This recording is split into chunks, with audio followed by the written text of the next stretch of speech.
This audio presentation of Hi Dad is brought to you by the Supreme Council of the Scottish Rite, Southern Jurisdiction.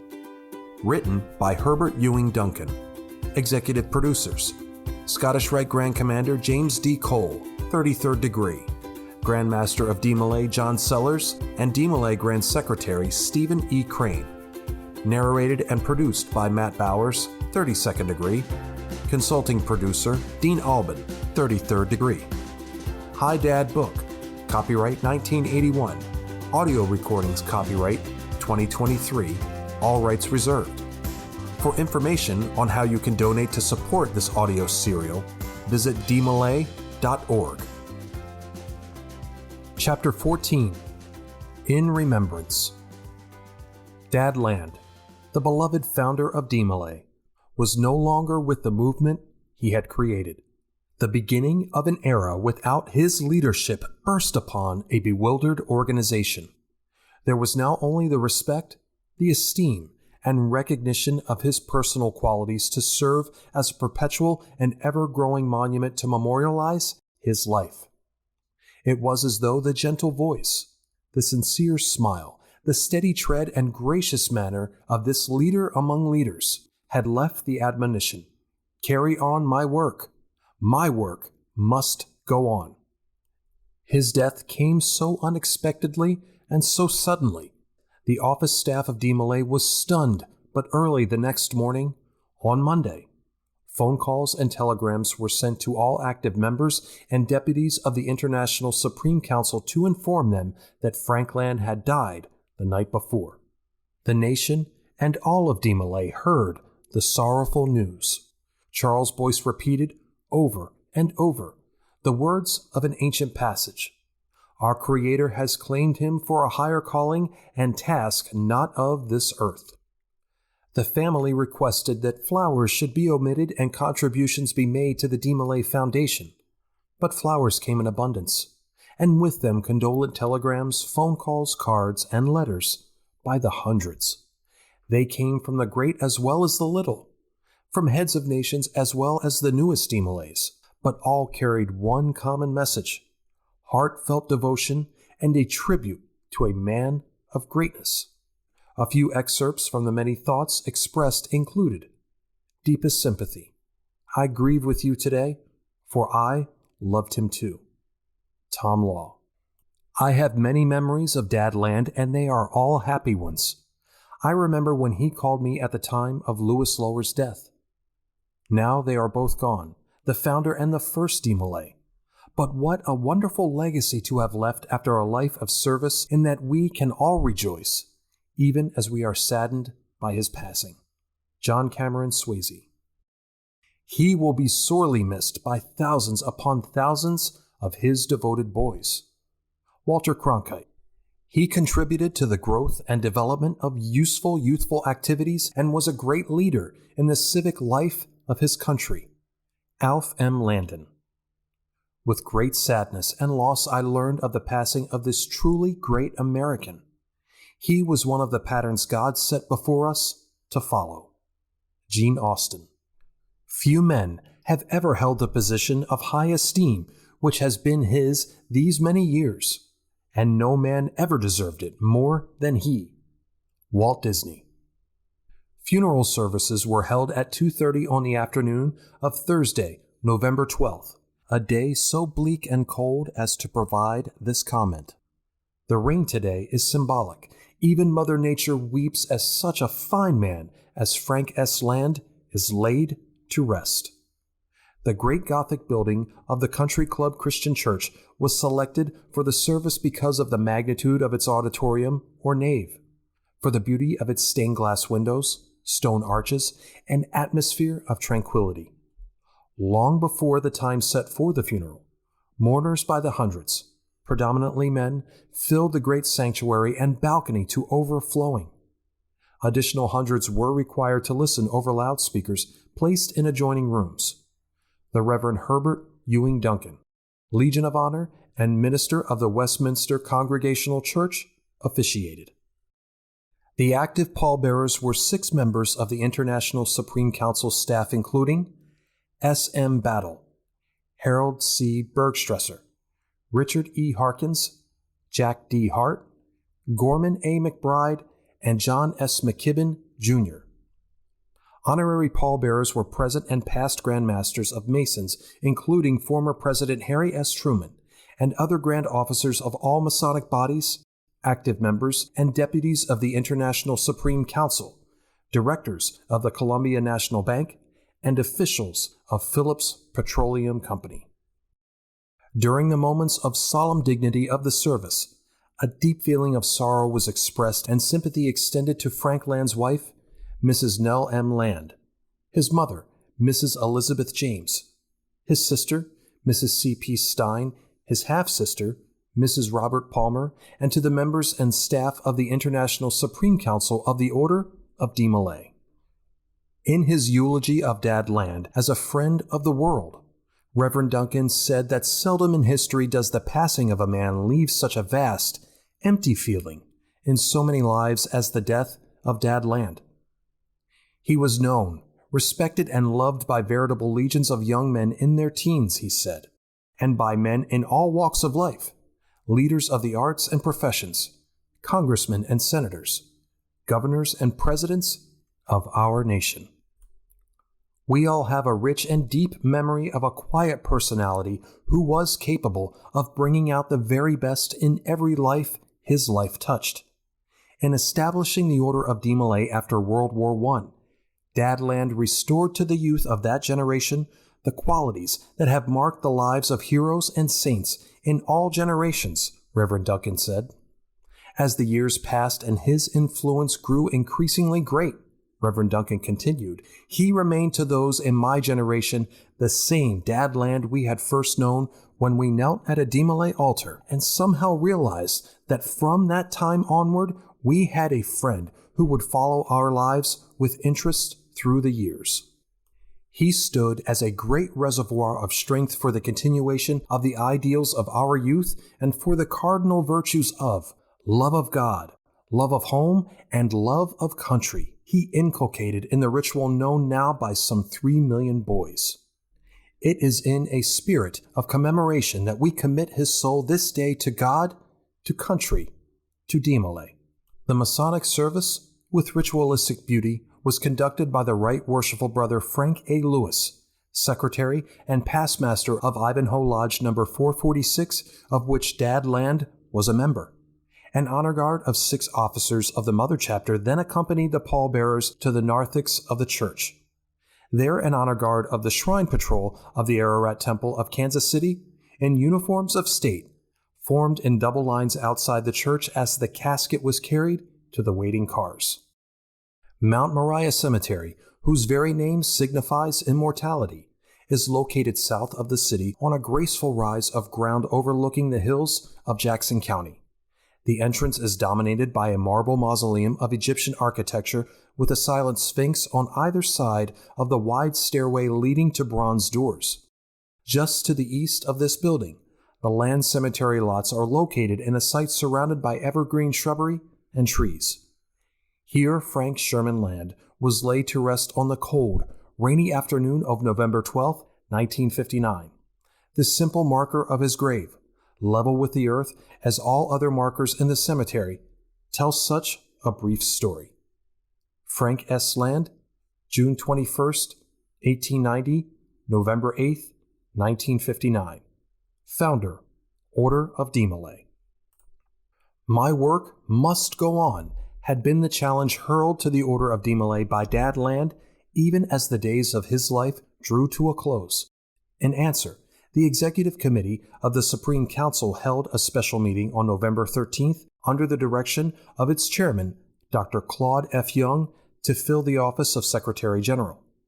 Charles A. Boyce was named to the position of Acting Secretary General to serve in that capacity until the next annual session of the Supreme Council on April 10th through the 11th in Tucson, Arizona. It was a splendid choice. No one knew the organization of DeMolay better than Charlie Boyce. He had been with Dad Land since 1922, some 37 years, serving as executive assistant to the Secretary General. Taking up the work of DeMolay after the death of its founder, He gave of himself to keep DeMolay from falling under the heavy burden of sorrow. His first assignment was to issue an edict by Earl E. Dusenberry, Grand Master. The saddest task I have to perform during my term of Grand Master is to issue an edict calling for all altars to be draped and a 30-day mourning period for DeMolay's beloved founder, Dad Land. His passing on November 8th was the greatest tragedy ever to hit DeMolay, and he and his great leadership will be severely missed throughout our great order. It is seldom that a man of his quality and greatness is born. I know that you, as DeMolay leaders and members, will put forth every effort to see that the order continues in the same manner as if he were here leading us. 4 months after this period of mourning for Dad Land in the DeMolay chapters, his wife, Nell Madeline Land, joined him in the quiet halls of death. Her illness did not come suddenly.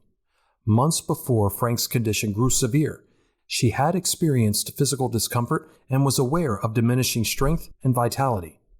But not wanting to add additional concern or worry to her Frankie, she never told him that she was ill. His death seemed to snap her patient courage. Her health declined, and on February 20th, 1960, she entered Research Hospital in Kansas City. Her examination and biopsy revealed a carcinoma of liver and lungs, so far advanced as to become terminal within a brief period of time. A friend who came to visit her in the hospital marveled at her composure and the facial beauty that even a malignancy could not erase. As they talked together, she said, "I do miss him so much. You know, we were married and shared our life together for 47 years. His busy life took him away from me as he traveled across the nation, but I always looked forward to his return. Now he is gone. I sometimes console myself by imagining that he is just away on another trip, and I shall see him again soon." Her pathos and sadness gave testimony to the full meaning of her faith that there is more to death than the dying and more to life than the living.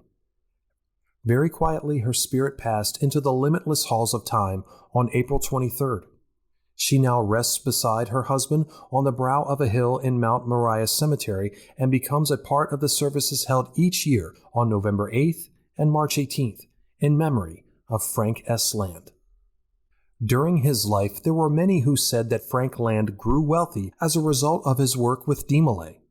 He did live well and graciously in an apartment close to his office, but his estate, when inventoried, proved these accusations to be false. Aside from the proceeds of life insurance policies, the estate was modest, and this was absorbed in long-term obligations to pay the premiums of his life insurance. By the term of his will, which was probated in Jackson County, Missouri, his property was placed in trusts for the benefit of Mrs. Land and his mother. Upon the death of the last beneficiary, the balance of the proceeds was to be turned over to the Frank S. Land Foundation, an entity created by him in his will. He provided for trustees to operate and supervise the foundation, naming as corporate trustees the Columbia National Bank, the imperial potentate of the shrine, the Grand Commanders of the northern and southern jurisdictions of the Scottish Rite, the Grand Commander of Knights Templar in the United States, and Stanley Garrity as attorney.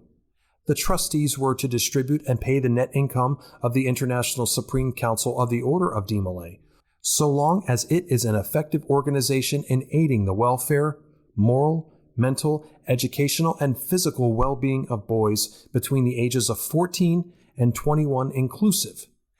If it ceased to be an effective organization for such purposes, then the net income was to be distributed for the benefit of boys between the same ages and for the same purposes. On Palm Sunday, April 10, 1960, during the sessions of the Supreme Council in Tucson, Arizona, a memorial service was held to honor Frank Land. Scripture from the 13th chapter of 1 Corinthians was read by Dr. Claude F. Young, chairman of the Executive Committee, and the prayer given by Harry Bundy, past Grand Master.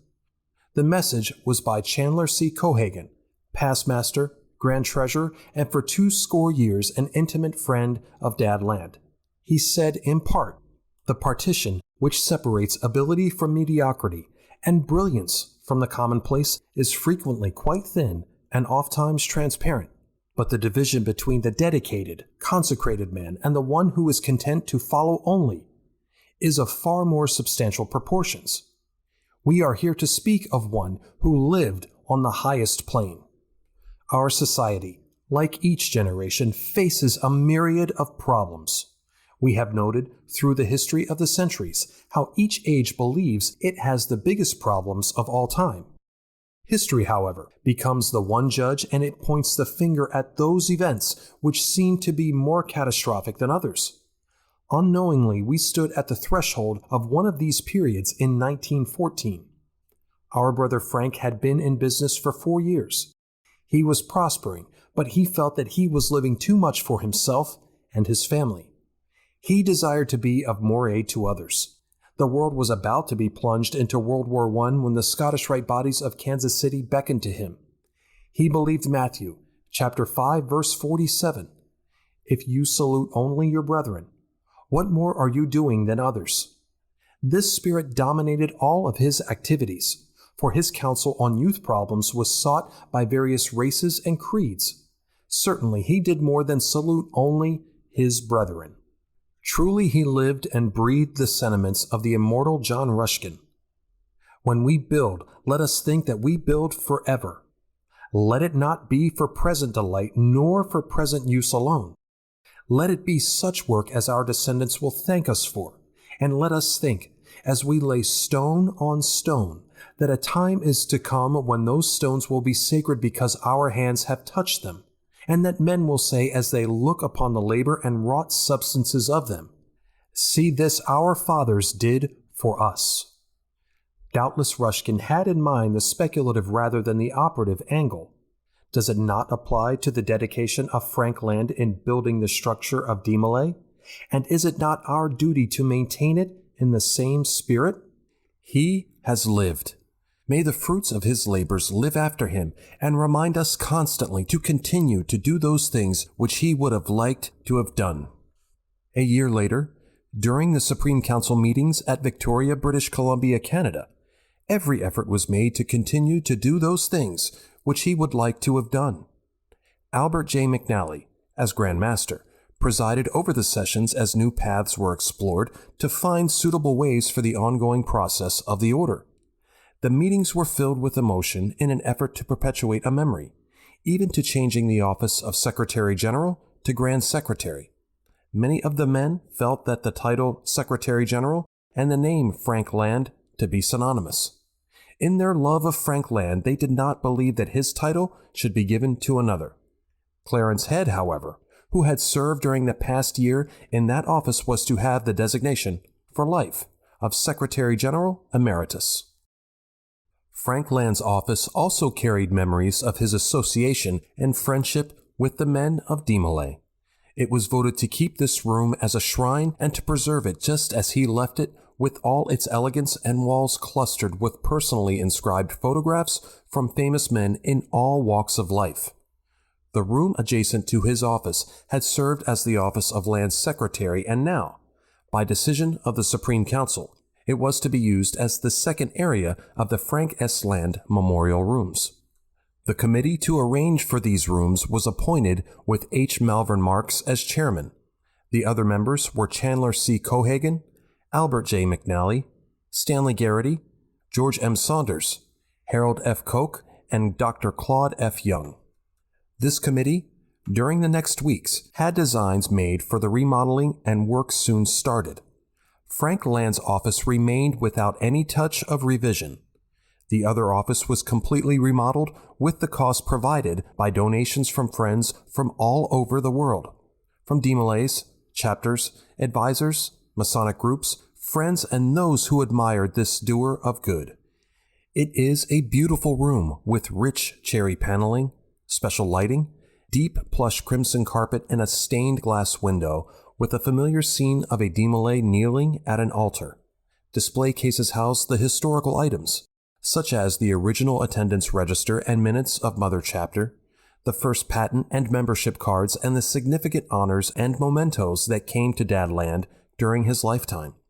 A white altar is spotlighted in the center of the room, and portraits of Dad Land and Louis Lower hang on the paneling. The Frank S. Land Memorial Rooms were dedicated the afternoon of Thursday, November 16, 1961, with the Reverend Herbert E. Duncan, Grand Chaplain, conducting the service. Formal presentation of the rooms was made by H. Malvern Marks, whose vision and planning had contributed so largely to the creation of the rooms. William P. Lombard, the Grand Master, formally accepted the rooms in behalf of the Supreme Council. The prayer of dedication was offered by Chandler C. Cohagen, from whom the early days of the order has given of his time, ability, and inspiration to the furthering of DeMolay. Mr. Virgil Woodside, who was the soloist for the service of memory for Dad Land and the funeral of Mrs. Land, sang the selection used for their services, The Lord's Prayer by Malott. Dr. Duncan addressed the many friends of DeMolay who crowded the memorial rooms, the lobby, and offices of the Supreme Council headquarters. We have gathered here today for an unprecedented ceremony, one that is quite unique in the history of our order, and one that carries unusual sentiment and emotion for each one of us. Here we shall dedicate rooms that have been prepared as a perpetual memorial to the life of Frank Sherman Land. It is fitting that each one of us should have a part and, therefore, the litany of dedication should be entered into by each one present. Litany of dedication. To the glory of God, by whose favor these blessings have come to us, to the threefold purpose of DeMolay, love of God, love of home, and love of country, we dedicate these rooms. To the cherished memory of Frank S. Land, whose quiet, reverent personality founded the Order of DeMolay and gave to the youth of all time the virtues of a crown of youth, to the memories we cherish of having talked with him in these rooms in which his dreams for the betterment of youth found realization, for the influence of his life in each of ours, we dedicate these rooms. In appreciation of all the great souls who have endeavored during 20 years and more to give meaning to the Order of DeMolay and whose lives have reflected the vision of our founder as the lasting benefit to all youth. To those who have cherished in their hearts a gleam of faith in themselves and in all young manhood, we dedicate these rooms. For those who in future years shall derive inspiration as they visit these cherished places as a shrine and dedicate themselves anew to the ideals and truths of the Order of DeMolay, to the flower-laden qualities of filial love, reverence of sacred things, courtesy, comradeship, fidelity, patriotism, cleanness in thought, word, and deed, we dedicate these rooms. The various rituals of the order, which serve as a source of guidance for hundreds of thousands of young men, were then included as a part of the ceremony. Portions from 3 rituals were read, a single paragraph selected to express the teachings and practices of DeMolay. From the basic ritual used in the chapters throughout the world, Jim Hershey, past Master Counselor of Mother Chapter, read, "The great aim of our order is to teach and practice the virtues of clean, upright, patriotic, and reverent living as the best preparation for the manhood we are approaching.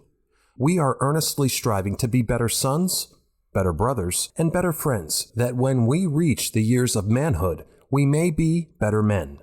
Nathan White, the State Master Counselor of Texas, read from the ritual of the degree of Chevalier. As children of a universal Father, acknowledging that He is all and in all, it is fitting that each of us should, throughout all the years of our life, be a humble and consecrated son of God. Outward observance of religion means little unless there is within a deep sense of soul.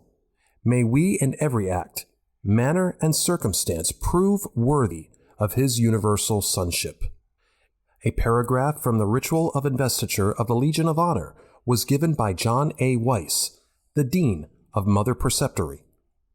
The station in our West is symbolic of the day about to close and the human life that nears its end. But above all, it represents the sun that shall never set and the glorious promise of everlasting happiness in the world to come.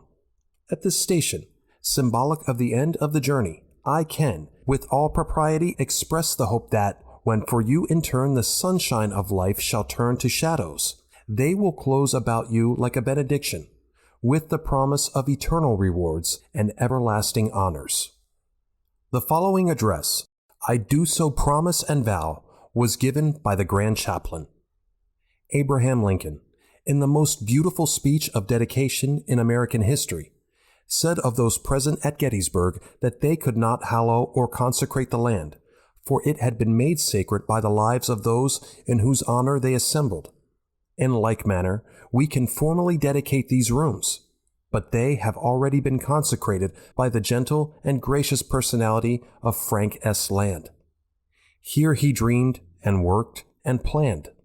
The building itself is a testimonial to his vision of a permanent building in which to house the offices of the International Supreme Council of the Order of DeMolay. Indeed, his spirit is so much a part of the memorial rooms that, even in the silence and dignity of these moments, we instinctively feel that he is just around the corner or through an open door to challenge us to carry on his incompleted task of inspiring young manhood to wear with dignity and honor the crown of youth in preparation for the years of manhood. It is a task that will never be completed. It will always be an incomplete task, for each generation must learn the fundamental principles of filial love, reverence for sacred things, courtesy, comradeship, fidelity, patriotism, and cleanness in thought, word, and deed. Each generation must pass these qualities on to the succeeding generations, or else our civilization will lose the force of dedicated purpose that is the very bulwark of society. DeMolay may well be the depository of those history-proven virtues that have been the basic factors for eternal greatness among the peoples of all nations and all times. The room east of the office where Dad Land worked is at once a shrine and a reminder of the symbols of the order. As one stands before the altar of this carpeted and paneled room, attention is instantly carried to the stained glass window made beautiful by the translucent light from the north that dominates the room. The detail of this window is reflected again and again in the glass surface of the surrounding display cases. Stained glass throughout all of time has carried a softness of color and texture that inculcates the spirit of things eternal. And it is so in this room. Here is pictured a young man in his teens, robed in white before a scarlet-covered altar, complete with schoolbooks, Bible, and a crown of youth. His face seems to radiate the feeling of inspiration that comes to a young man at the instant of assuming a deep and solemn obligation. He knows this obligation will serve as a beacon of light for him through all the years of his life. Beneath this scene of inspiration are the words, I do so promise and vow. I imagine that I express the feeling of most of us when I say that when I step into his office, there is a tug at the heart and memories of association well up within me. Here, under the title of Founder and Secretary General, he directed the far-reaching organization of DeMolay. His office remains a wholly personal office. It is more like unto a private study, complete with fireplace, leather-upholstered chairs, and with the walls enclosed with photographs and books. Everyone who visits this office senses a life among people such as has been known by few men. We are this day surrounded by memories because we have had the privilege of knowing Dad Land. In the years of the future that are to unfold, those who come here and did not have the opportunity of knowing him will receive a sense of guidance and inspiration as they pause at an altar of dedication and then see the room where Dad Land worked and studied and planned. They shall leave with the high resolve to help carry forward this program. As we pause to pay tribute and give honor to Frank Land in the dedication of these rooms, we should never forget that while DeMolay was Frank Land, and Frank Land was DeMolay, he did not do it single-handed or alone. Our dedication should include those men who have given the best years of their lives in various capacities since the first meeting of 33 boys on March 18, 1919, when the name of the last Grand Master of the Knights Templar was selected as a name for their club, and the martyrdom of Jacques DeMolay caught their imagination.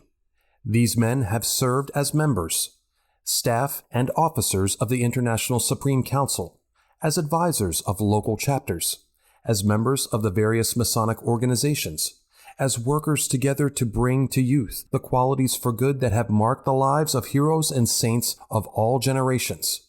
Here is our challenge, to highly resolve, to so promise and vow, that uniting our efforts, our vision and strength, we shall let these memorial rooms serve as a beacon for an ongoing DeMolay, and not as a memorial to things past. I feel that the greatness of DeMolay lies beyond the rituals, the pomp and ceremony, the necessary organization, and even beyond these memorial rooms. It is something as bright as the flash of fire from the morning sun striking the lance of a knight of the Crusades, or like the mist rising from the sea, or beautiful as a flower, or the setting of the sun. It is the spirit of a great organization founded upon the life of a martyr of the 14th century, brought into meaning by one who lived as the patriarch of old, who prayed, "Speak to me, O Lord, until thy bidding shall become a familiar way of life, so that I might live on in deeds that bless other lives and leave behind me the heritage of a good life, and carried on through all time by those who are dedicated, who so promise and vow to the great cause represented by our order."